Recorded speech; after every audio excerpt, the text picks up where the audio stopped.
Hello, this is Malayalam Tutorials. Malayalam Tutorials എന്ന മറ്റൊരു അധ്യായത്തിലേക്ക് സ്വാഗതം. നമ്മൾ ഫോട്ടോഷോപ്പിനെ കുറിച്ചാണ് സംസാരിച്ചുകൊണ്ടിരിക്കുന്നത്. ഫോട്ടോഷോപ്പിൻ്റെ ബേസിക് ആയിട്ടുള്ള അല്പം കൂടി കാര്യങ്ങളാണ് ഈ വീഡിയോയിൽ പറയുന്നത്. പ്രധാനമായും ലെയറുകളെക്കുറിച്ചും വ്യത്യസ്തമായിട്ടുള്ള ലെയർ ലോക്കുകളെക്കുറിച്ചുമാണ് ഈ വീഡിയോയിൽ നിങ്ങളോട് സംസാരിക്കുന്നത്. So this is our Photoshop. നിങ്ങൾക്ക് ഫയൽ ന്യൂ എന്ന് കൊടുത്തു കഴിഞ്ഞാൽ പുതിയ ഫയൽ കിട്ടും. നിങ്ങളുടെ ഫയലിൻ്റെ പേര് നിങ്ങൾക്ക് നേരത്തെ തന്നെ ഇവിടെ ടൈപ്പ് ചെയ്യാവുന്നതാണ്. നിങ്ങൾക്ക് നിരവധി കസ്റ്റം പ്രീസെറ്റുകൾ ഇവിടെ ഉണ്ട്, ഓരോ പേജ് സെറ്റപ്പുകളുണ്ട്. നിങ്ങൾക്ക് മാനുവലായിട്ട് തന്നെ സൈസൊക്കെ അഡ്ജസ്റ്റ് ചെയ്യാവുന്നതാണ്. പിന്നെ നിങ്ങൾ ഓരോന്നും ഇങ്ങനെ ടെസ്റ്റ് ചെയ്ത് നോക്കാവുന്നതാണ്. സിമ്പിൾ ഓക്കെ അടിക്കുന്നു, നിങ്ങൾക്ക് നിങ്ങളുടെ ഫയൽ കിട്ടും. സോ ഇത്രയും വലിയൊരു സ്ക്രീൻ നിങ്ങൾക്ക് വേണ്ട എന്നാണെങ്കിൽ നിങ്ങൾക്ക് ഇതിനെ ക്രോപ്പ് ചെയ്ത് കളയും. അതാണ് ഇവിടെയുള്ള ക്രോപ്പ് ടൂൾ. ഈ ടൂൾ ചെയ്യുന്നത് ജസ്റ്റ് നിങ്ങൾക്ക് ആവശ്യമുള്ള ഭാഗം മാത്രം സെലക്ട് ചെയ്ത് കഴിഞ്ഞ് എൻ്റർ അടിച്ചു കഴിഞ്ഞാൽ നിങ്ങളുടെ ക്യാൻവാസ് ആ രൂപത്തിലേക്ക് ചെറുതാവുകയോ അല്ലെങ്കിൽ വലുതാക്കണമെങ്കിൽ നിങ്ങൾക്ക് ജസ്റ്റ് ഇങ്ങനെ ആഡ് ചെയ്ത് കഴിഞ്ഞാൽ അത് വലുതാവുകയും ചെയ്യും. So that's it. ഇനി നമ്മൾ ലെയർ വിൻഡോ, ലെയർ പാലറ്റ് നിങ്ങൾക്ക് ഇവിടെ കാണാം. ലെയർ പാലറ്റുകളുടെ അതിനുള്ളിലുള്ള നിരവധി കാര്യങ്ങളെക്കുറിച്ചാണ് ഞാൻ ഈ വീഡിയോയിൽ സംസാരിക്കുന്നത്. സോ ഇതിപ്പോൾ നമ്മുടെ ഡീഫോൾട്ട് ആയിട്ടുള്ളൊരു ലെയറാണ്. ഒരു ലെയർ എന്തായാലും നമ്മുടെ ഫയലിലുണ്ടാകും. ഇത് ബാക്ക്ഗ്രൗണ്ട് ലെയറാണ്. നമുക്ക് ജസ്റ്റ് അതിനെ അവോയ്ഡ് ചെയ്യാം. പുതിയൊരു ലെയർ നമ്മൾ സ്റ്റാർട്ട് ചെയ്യുന്നത് ഈ ക്രിയേറ്റ് എ ന്യൂ ലെയർ എന്ന് പറയുന്ന ഈ ചെറിയ ഐക്കണിലാണ്. ക്ലിക്ക് ചെയ്യുമ്പോൾ നമുക്ക് പുതിയൊരു ലെയർ കിട്ടി. ഈ ലെയറിന് വേണമെങ്കിൽ നമുക്കിവിടെ പേര് കൊടുക്കാം. മൈ ലെയർ എന്നോ അങ്ങനെ എന്തെങ്കിലും വേണമെങ്കിൽ നിങ്ങൾക്ക് നിങ്ങളുടെ ഇഷ്ടം പോലെ നിങ്ങൾക്ക് പേര് കൊടുക്കാം. സോ ഈ ലെയറിൽ നമുക്ക് വരക്കാനുള്ള ടൂൾസ് ഉപയോഗിച്ച് വരക്കാം. നമ്മൾ ചതുരം വരക്കാൻ നിങ്ങൾക്ക് ഫസ്റ്റിലുള്ള സെലക്ഷൻ ടൂളുകളിൽ റെക്റ്റാങ്കുലർ മാർക്ക് ടൂൾ സെലക്ട് ചെയ്യുകയും നിങ്ങളിങ്ങനെ വരച്ചിട്ട് നിങ്ങളുടെ ബക്കറ്റ് ടൂൾ എടുത്ത് നിങ്ങളുടെ കളർ സെലക്ട് ചെയ്യുക.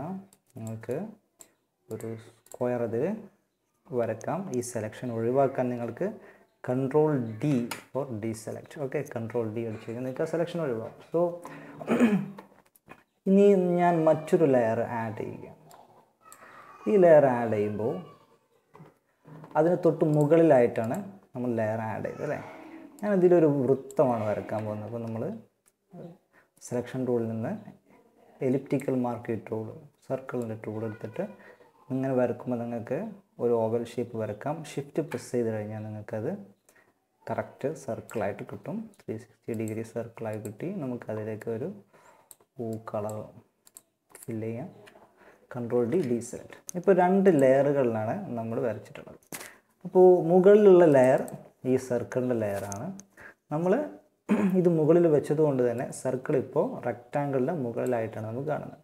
നമ്മളിതിനെ ഈ ലെയറിന് താഴേക്ക് വെച്ച് കഴിഞ്ഞാൽ ഇപ്പോൾ മുകളിലുള്ള ലെയറാണ് നമുക്ക് വിസിബിൾ ആയിട്ടുള്ളത്. അഥവാ നമുക്ക് സ്ക്വയർ റെക്റ്റാങ്കിൾ ഗ്രീൻ കളറിലുള്ള ഈ ഷേപ്പാണ് നമുക്കിപ്പോൾ മുകളിലായിട്ടുള്ളത്. അപ്പോൾ ലെയറിൻ്റെ ഓർഡർ വളരെ പ്രധാനപ്പെട്ട ഒരു കാര്യമാണ്. ലെയറിൻ്റെ ഓർഡറിനനുസരിച്ചിട്ടാണ് സ്ക്രീനിലുള്ള ഒബ്ജക്റ്റുകളൊക്കെ നമുക്ക് കാണാൻ കഴിയുന്നത്.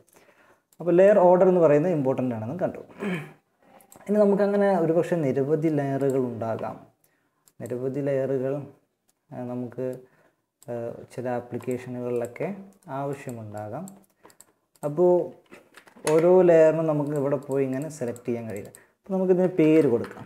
ബ്ലൂ സർക്കിൾ, അതുപോലെ തന്നെ റെഡ് സർക്കിൾ പേര് കൊടുത്തു കഴിഞ്ഞാൽ നമുക്ക് ഇവിടെ ബ്രഷൊക്കെ ഉപയോഗിച്ച് നമ്മൾ എന്തെങ്കിലും വർക്ക് ചെയ്തുകൊണ്ടിരിക്കുക തന്നെ നമുക്ക് പെട്ടെന്ന് ഈ സർക്കിൾ റെഡ് കളർ അല്ലെങ്കിൽ ഓറഞ്ച് കളർ കാവി കളറുള്ള ഈ സർക്കിൾ സെലക്ട് ചെയ്യണം സങ്കല്പിക്കും. അപ്പോൾ നിങ്ങൾക്ക് കൺട്രോൾ പ്രസ് ചെയ്ത് കഴിഞ്ഞാൽ നമ്മുടെ ഏത് ടൂളാണെങ്കിലും കൺട്രോൾ പ്രസ് ചെയ്ത് പിടിച്ച് കഴിഞ്ഞാൽ അത് സെലക്ഷൻ നമ്മുടെ ഈ ടൂളായിട്ട് മാറും, അതിൻ്റെ മൂവ് ടൂളായിട്ട് മാറും. കൺട്രോൾ നെക്കി പിടിച്ചിട്ട് നിങ്ങൾ റൈറ്റ് ക്ലിക്ക് ചെയ്ത് കഴിഞ്ഞാൽ അതിൻ്റെ വേർഡ് വെബിൻ്റെ ഷോർട്ട്കട്ട് ഓക്കെ നോർമൽ നിങ്ങൾ സെലക്ഷൻ ടൂൾ എടുത്തിട്ട് റൈറ്റ് ക്ലിക്ക് ചെയ്ത് കഴിഞ്ഞാൽ നിങ്ങൾക്ക് കാണാം അവിടെയുള്ള ലെയറുകളെ ആ ക്ലിക്ക് ചെയ്ത് തൊട്ടടുത്തുള്ള ലെയറുകളെ ലിസ്റ്റ് വരും. അപ്പോൾ റെഡ് സർക്കിളും ബാക്ക്ഗ്രൗണ്ട് ലെയറുമാണ് നമുക്ക് വന്നത്. റെഡ് സർക്കിൾ സെലക്ട് ചെയ്താൽ ഇപ്പോൾ റെഡ് കളറാണ്. ഇനി നമുക്ക് പച്ച സെലക്ട് ചെയ്യുന്ന ജസ്റ്റ് അതിന്മേൽ ക്ലിക്ക് ചെയ്തിട്ട് മൈ ലെയർ ക്ലിക്ക് ചെയ്ത് കഴിഞ്ഞാൽ നിങ്ങൾക്ക് ആ ലെയറിന് നിങ്ങൾക്ക് മൂവ് ചെയ്യാം. അതാണ് സെലക്ട് ആവുക. ബ്ലൂ ആണെങ്കിൽ ജസ്റ്റ് ക്ലിക്ക് ചെയ്യുക, റൈറ്റ് ക്ലിക്ക് ചെയ്യുമ്പോൾ വരുന്ന മെനുവിൽ ബ്ലൂ സർക്കിൾ സെലക്ട് ചെയ്താൽ നിങ്ങൾക്ക് പെട്ടെന്ന് ആ ലെയറിനെ ആക്സസ് ചെയ്യാൻ കഴിയും. അപ്പോൾ നിങ്ങൾ ഒരുപാട് ലെയറുകൾ ഉണ്ടാകുമ്പോൾ എല്ലാത്തിനും ലെയർ 1 ലെയർ 2 ലെയർ 3 എന്നിങ്ങനെ പേര് ഡീഫോൾട്ടായിട്ട് വരുന്ന പേരാണ് യൂസ് ചെയ്യുന്നതെങ്കിൽ നിങ്ങൾക്ക് പെട്ടെന്ന് ക്ലിക്ക് ചെയ്തിട്ട് ഒരു ലെയറിനെ സെലക്ട് ചെയ്യാൻ ബുദ്ധിമുട്ടായിരിക്കും. അതുകൊണ്ടാണ് നമ്മളതിന് നെയിമിങ് ചെയ്യുന്നത്. പേര് കൊടുക്കുമ്പോൾ നമുക്ക് എളുപ്പത്തിൽ അതിനെ റീഡ് ചെയ്യാൻ കഴിയും. അതുകൊണ്ട് തന്നെ നമുക്ക് പെട്ടെന്ന് ആ ലെയർ സെലക്ട് ചെയ്യാൻ കഴിയും. ഇനി നമ്മൾ ക്രിയേറ്റ് ചെയ്തൊരു ലെയർ ഡിലീറ്റ് ചെയ്യാൻ നിങ്ങൾക്ക് ജസ്റ്റ് സെലക്ട് ചെയ്യുക, ഡിലീറ്റ് ബട്ടൺ പ്രസ് ചെയ്ത് കഴിഞ്ഞാൽ ആ ലെയർ ഡിലീറ്റ് ചെയ്യാം. ഇനി ഈ 3 ലെയറുകൾ നമുക്ക് ഒരുമിപ്പിക്കാൻ ഒറ്റ സെലക്ഷൻ പോലെ നമുക്ക് കൊണ്ടുനടക്കാൻ പല രൂപങ്ങളിൽ നമുക്കതിന് ഉപയോഗപ്പെടുത്താം. ഒരു രൂപം ഇപ്പോൾ ഈ ബ്ലൂ സർക്കിളും മൈ ലെയർ, ഇപ്പോൾ നമുക്ക് ഈ ബ്ലൂ സർക്കിൾ ഇതിൻ്റെ സെൻറ്ററിൽ വെക്കാം. നമുക്ക് എല്ലായ്പ്പോഴും എവിടെയാണോ പച്ച ഈ റെക്റ്റാങ്കിൾ ഉള്ളത് അതിൻ്റെ കൂടെ തന്നെ ഈ ബ്ലൂ സർക്കിൾ മൂവ് ചെയ്യണമെങ്കിൽ അത് രണ്ടും ജസ്റ്റ് സെലക്ട് ചെയ്തിട്ട് ഷിഫ്റ്റ് സെലക്ട് ചെയ്യുക. 1 2 ഷിഫ്റ്റ് സെലക്ട് ചെയ്തിട്ട് ഇവിടെയുള്ള ഈ ചെയിൻ നിങ്ങൾക്ക് കാണാം, ലിങ്ക് ലെയർ എന്ന് പറയുന്ന ഒരു ഐക്കൺ കാണാം. ജസ്റ്റ് ക്ലിക്ക് ചെയ്യുമ്പോൾ രണ്ടിനും ഒരു ചങ്ങല കെട്ട് അവിടെ നിങ്ങൾക്ക് കാണാം. ഇനി ഞാനിതിൽ ഏത് ലെയർ സെലക്ട് ചെയ്താലും ഞാൻ ഒന്ന് നീക്കിക്കഴിഞ്ഞാൽ അതിൻ്റെ കൂടെ തന്നെ മറ്റേ ആളും നീങ്ങും. ഏതെങ്കിലും ഒന്ന് സെലക്ട് ചെയ്താലും ഇനി രണ്ടും ഒരുമിച്ച് സെലക്ട് ചെയ്താലും എങ്ങനെയാണെങ്കിലും അതിൻ്റെ കൂടെ തന്നെ അതിനെ ലോക്ക് ചെയ്തിട്ടുണ്ട്. അപ്പോൾ ആ രൂപത്തിൽ നിങ്ങൾക്ക് ഒരുമിച്ചിട്ട് അതിനെ നീക്കാനും വലുതാക്കാനും ചെറുത്. ഇപ്പോൾ കൺട്രോൾ ടി പ്രസ് ചെയ്ത് കഴിഞ്ഞാൽ, കൺട്രോൾ ടി എന്ന് പറഞ്ഞു കഴിഞ്ഞാൽ നമ്മൾ ട്രാൻസ്ഫോർമേഷൻ ടൂളാണ്. എഡിറ്റിൽ ഫ്രീ ട്രാൻസ്ഫോം കൺട്രോൾ ടി. അപ്പോൾ നമുക്ക് വലുതാക്കാനും ചെറുതാക്കാനും ഒക്കെ അതാണ് യൂസ് ചെയ്യുന്നത്. അപ്പോൾ ഞാൻ ഒരു ലെയറിനാണ് കൺട്രോൾ ടി പ്രസ് ചെയ്തിട്ട് ഇങ്ങനെ വലുതാക്കുന്നതെങ്കിലും അത് 2 ലെയറിനെയും ബാധിക്കും. ഇങ്ങനെ ട്രാൻസ്ഫോം ചെയ്യുമ്പോൾ ഇവിടെ ഉള്ള ഈ ഐക്കൺ മൗസിൻ്റെ പോയിൻ്റർ ചേഞ്ച് ചെയ്യുന്നത് കാണാം. അപ്പോൾ ഇങ്ങനെയൊക്കെ അതിനെ വലുതാക്കാം. ഷിഫ്റ്റ് പ്രസ് ചെയ്ത് കഴിഞ്ഞാൽ അത് കൺസ്ട്രെയിൻ ചെയ്യും. ആ നിശ്ചിതമായിട്ടുള്ള റേഷ്യോ അത് കീപ്പ് ചെയ്യും. ഇനി അതിൻ്റെ കോർണറിൽ നിന്ന് വിട്ട് കഴിഞ്ഞ് കുറച്ച് ഇപ്പുറം വെച്ച് കഴിഞ്ഞാൽ പോയിൻ്ററിൻ്റെ ഐക്കൺ മാറും. അപ്പോൾ നമുക്കതിനെ റൊട്ടേറ്റ് ചെയ്യാനുള്ള ഓപ്ഷനാണ് കിട്ടുന്നത്. നടുവിൽ വെച്ച് കഴിഞ്ഞാൽ നിങ്ങൾക്ക് അതിനെ മൂവ് ചെയ്യാം. ഇതിൻ്റെ സെൻറ്ററിലുള്ള ഈ പിവറ്റ് പോയിൻ്റ് നമ്മളിതിന് ഇവിടെയാണ് വെക്കുന്നതെങ്കിൽ നമ്മളിതിനെ റൊട്ടേറ്റ് ചെയ്ത് കഴിഞ്ഞാൽ ആ പോയിൻ്റ് ബേസ് ചെയ്തിട്ടാണ് അത് റൊട്ടേഷൻ ചെയ്യുക. ഓക്കെ, നമുക്കതിനെ ഇഷ്ടമുള്ള ഭാഗങ്ങളിൽ കൊണ്ടുവെക്കാവുന്നതാണ്. ഇത് ക്ലിക്ക് ചെയ്യുക, ഇവിടെ കൊണ്ടുവച്ച് കഴിഞ്ഞാൽ ഇനി റൊട്ടേറ്റ് ചെയ്യുന്നത് അതിൻ്റെ ആ ഒരു അച്ചുതണ്ടിൽ നിന്നുകൊണ്ടാണ് ഇനി അത് റൊട്ടേഷനൊക്കെ നടക്കുന്നത്. ഓക്കെ, സോ ട്രാൻസ്ഫോം ടൂൾ നമ്മളിപ്പോൾ തന്നെ ട്രാൻസ്ഫോം ചെയ്ത് നമുക്ക് അപ്ലൈ ചെയ്യണമെങ്കിൽ ജസ്റ്റ് എൻ്റർ പ്രസ് ചെയ്ത് കഴിഞ്ഞാൽ ആ ടൂള് നമുക്ക് അതുവരെ ചെയ്ത ട്രാൻസ്ഫോർമേഷൻ അവിടെ അപ്ലൈ ആവും. ഇനി നമുക്ക് ഈ ചങ്ങലക്കെട്ട് പൊട്ടിക്കണമെങ്കിൽ ഒരു ലെയർ സെലക്ട് ചെയ്യുക, വീണ്ടും ഇത് തന്നെ പ്രസ് ചെയ്ത് കഴിഞ്ഞാൽ ആ ചങ്ങല സ്വതന്ത്രമായിട്ട് നമുക്ക് അങ്ങോട്ടും ഇങ്ങോട്ടും മൂവ് ചെയ്യാവുന്നതാണ്. നമുക്ക് ഈ 3 ലെയറുകൾ, ഒരുപാട് ലെയറുകൾ ഉണ്ടാകുമ്പോൾ നമുക്ക് ചിലപ്പോൾ ഗ്രൂപ്പ് ചെയ്യുന്നത് എളുപ്പമായിരിക്കും. അത് നമുക്ക് 3 ലെയറും കൂടി സെലക്ട് ചെയ്യുക, എന്നിട്ട് കൺട്രോൾ ജി പ്രസ് ചെയ്ത് കഴിഞ്ഞാൽ നമുക്കതൊരു ഗ്രൂപ്പായിട്ട് കിട്ടും. അപ്പോൾ നമുക്ക് വേണമെങ്കിൽ ഈ ഗ്രൂപ്പിനും പേര് ചേഞ്ച് ചെയ്യാം. ഷേപ്സ് എന്ന് കൊടുത്തു കഴിഞ്ഞാൽ ഇനി നമ്മൾ റൈറ്റ് ക്ലിക്ക് ചെയ്ത് കഴിഞ്ഞാൽ ആദ്യം ഗ്രൂപ്പ് ലെയറിൻ്റെ പേര് വരും, പിന്നെ അതിൻ്റെ ഉള്ളിൽ നമ്മുടെ ലെയറിൻ്റെ സിംഗിൾ ഇൻഡിവിജ്വൽ ലെയറിൻ്റെ പേര് കിട്ടും. ഓക്കെ, അപ്പോൾ ഇനി ഷേപ്സിൽ ക്ലിക്ക് ചെയ്ത് കഴിഞ്ഞിട്ട് നമ്മൾ ട്രാൻസ്ഫോം കൊടുത്തു കഴിഞ്ഞാൽ ഗ്രൂപ്പിലുള്ള മൊത്തം ആളുകളും ട്രാൻസ്ഫോർമേഷന് വിധേയമാവും. അല്ലെങ്കിൽ നമ്മൾ ജസ്റ്റ് ഏതൊക്കെ ലെയറാണ് നമുക്ക് ട്രാൻസ്ഫോം ചെയ്യേണ്ടത് അത് രണ്ടും സെലക്ട് ചെയ്തിട്ട് കൺട്രോൾ ടി അടിച്ചു കഴിഞ്ഞാൽ അത് രണ്ടും നിങ്ങൾക്ക് ട്രാൻസ്ഫോം ചെയ്യാം. ഈ ലെയർ സെലക്ട് ചെയ്തിട്ട് ഷിഫ്റ്റ് പ്രസ് ചെയ്ത് ഈ ലെയറാണ് നമ്മൾ സെലക്ട് ചെയ്യുന്നതെങ്കിൽ അത് തൊട്ട് സെലക്ട് ചെയ്ത അവസാനത്തെ ലെയർ വരെയുള്ള മുഴുവൻ ലെയറുകളും സെലക്ട് ആവും. അതേസമയം ഈ ലെയറും നമുക്ക് സെലക്ട് ചെയ്യണമെങ്കിൽ ഇതിൽ ക്ലിക്ക് ചെയ്ത് കൺട്രോൾ പ്രസ് ചെയ്തിട്ട് ഇതിൽ ക്ലിക്ക് ചെയ്ത് കഴിഞ്ഞാൽ അപ്പുറം ഇപ്പുറമുള്ള ലെയറുകളൊക്കെ നമുക്ക് മാറി മാറി സെലക്ട് ചെയ്യാവുന്നതാണ്. സോ ലെയറുകളുടെ വ്യത്യസ്ത തരത്തിലുള്ള കൈകാര്യം ഹാൻഡ്ലിംഗ് ആണ് ഇപ്പോൾ പറഞ്ഞത്. നമുക്കൊരു ലെയറിനെ തൽക്കാലത്തേക്ക് ഹൈഡ് ചെയ്ത് വെക്കാൻ ഈ കണ്ണിൻ്റെ ഒരു ചിത്രമുള്ള ചെറിയൊരു ഗ്യാപ്പോടെ നിങ്ങൾക്ക് കാണാം. അത് ക്ലിക്ക് ചെയ്ത് കഴിഞ്ഞാൽ നിങ്ങൾക്ക് നിങ്ങളുടെ ലെയറിനെ താൽക്കാലികമായി ഹൈഡ് ചെയ്യാവുന്ന, താൽക്കാലികമായിട്ട് നിങ്ങൾക്ക് വേണമെങ്കിൽ അത് ഡിലീറ്റ് ചെയ്യാവുന്നതാണ്. അല്ലെങ്കിൽ താൽക്കാലികമായിട്ടൊന്ന് കാണാതിരിക്കുകയാണെങ്കിൽ ഈ നിങ്ങൾക്ക് പ്രസ് ചെയ്താൽ മതി. നെയിമിങ്, അപ്പോൾ നമ്മൾ നെയിമിങ്ങിൻ്റെ പ്രാധാന്യം കണ്ടു. ഇനി നമുക്ക് ഈ പച്ച ലെയർ ഇത് ഡ്യൂപ്ലിക്കേറ്റ് ചെയ്യണം. റൈറ്റ് ക്ലിക്ക് ചെയ്യുക, ഡ്യൂപ്ലിക്കേറ്റ് ലെയർ എന്ന് കാണാം. അപ്പോൾ പുതിയ ലെയറിൻ്റെ പേര് ചോദിക്കുക. നമുക്ക് ജസ്റ്റ് ഓക്കെ പ്രസ് ചെയ്ത് കഴിഞ്ഞാൽ നിങ്ങൾക്ക് അതിനെ ഡ്യൂപ്ലിക്കേറ്റ് ചെയ്യാം. അതുപോലെ ഒരു ലെയറും കൂടെ നമുക്ക് കിട്ടി. ഇനി ഡ്യൂപ്ലിക്കേറ്റ് ചെയ്യാൻ ഇങ്ങനെ തന്നെ പോകണമെന്നില്ല. നമ്മളിപ്പോൾ ഈ ലെയർ സെലക്ട് ചെയ്തിരിക്കുക Ctrl+J പ്രസ് ചെയ്ത് കഴിഞ്ഞാലും ഒരു ഡ്യൂപ്ലിക്കേറ്റ് ലെയർ നമുക്ക് കിട്ടും. Okay, Ctrl+J. ഇനി വേറെയും രൂപത്തിൽ ഡ്യൂപ്ലിക്കേറ്റ് ചെയ്യാം. ഈ ലെയർ സെലക്ട് ചെയ്തിരിക്കുക Alt പ്രസ് ചെയ്ത് പിടിക്കുകയും ഇങ്ങനെയാണ് വലിച്ചു കഴിഞ്ഞാൽ നിങ്ങൾക്ക് വീണ്ടും ഒരു ഡ്യൂപ്ലിക്കേറ്റ് ലെയർ കിട്ടും. സോ ഡ്യൂപ്ലിക്കേറ്റ് ലെയറുകൾ ഉണ്ടാക്കാൻ നിരവധി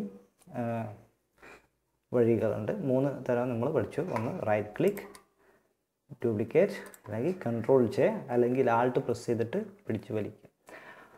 പിന്നെ നമ്മുടെ ഫയലിൽ ഒരുപാട് ലെയറുകൾ ക്രിയേറ്റ് ചെയ്യുന്നത് നല്ലതല്ല. കാരണം ഫോട്ടോഷോപ്പ് നല്ലവണ്ണം മെമ്മറി യൂസ് ചെയ്യും, നമ്മുടെ സിസ്റ്റം ഹാങ് ആവും. അപ്പം ഒരുപാട് ലെയറുകൾ ഉപയോഗിച്ചുകൊണ്ട് ഫോട്ടോഷോപ്പിൽ വർക്ക് ചെയ്യുന്നത് ബുദ്ധിമുട്ടാണ്.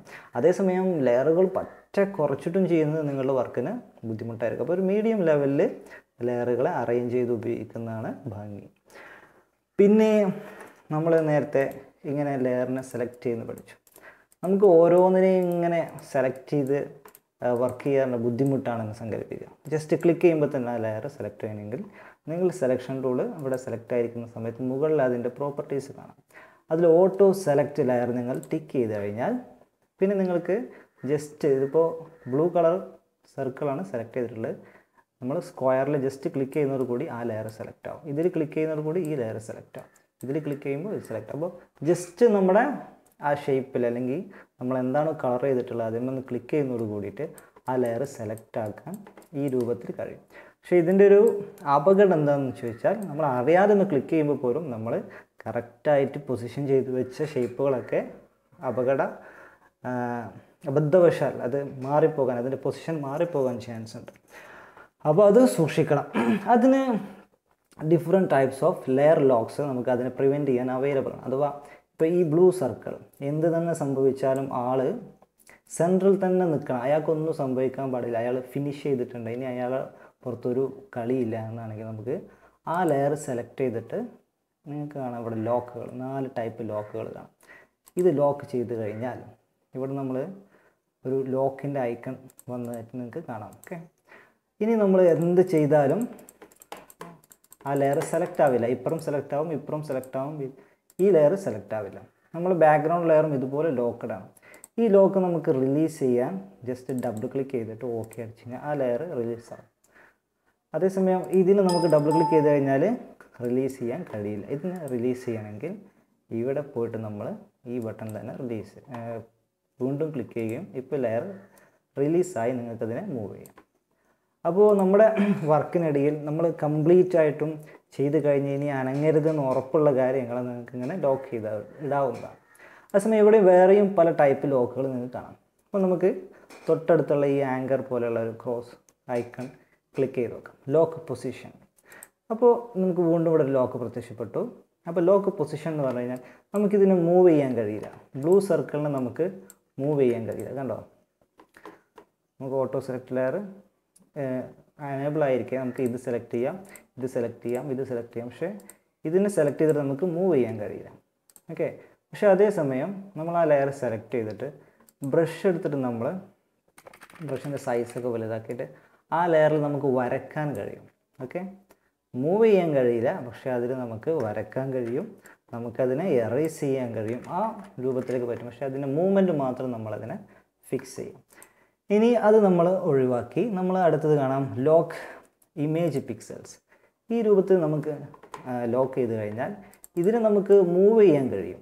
അതേസമയം ഇതിലേക്ക് നമുക്ക് എന്തെങ്കിലും വരക്കാനോ അതിൽ നിന്ന് എറേസ് ചെയ്ത് കളയാനോ ഫില്ല് ചെയ്യാനോ ഒന്നും കഴിയില്ല. മൂവ്മെൻറ്റ് മാത്രം ഇത് നമുക്ക് അനുവദിച്ച് തരും. ഓക്കെ, ആ ലോക്ക് നമ്മൾ വീണ്ടും ഒഴിവാക്കും. അടുത്തത് നിങ്ങൾക്ക് കാണാം അത് ലോക്ക് ട്രാൻസ്പെറൻറ്റ് പിക്സൽസ് എന്നാണ്.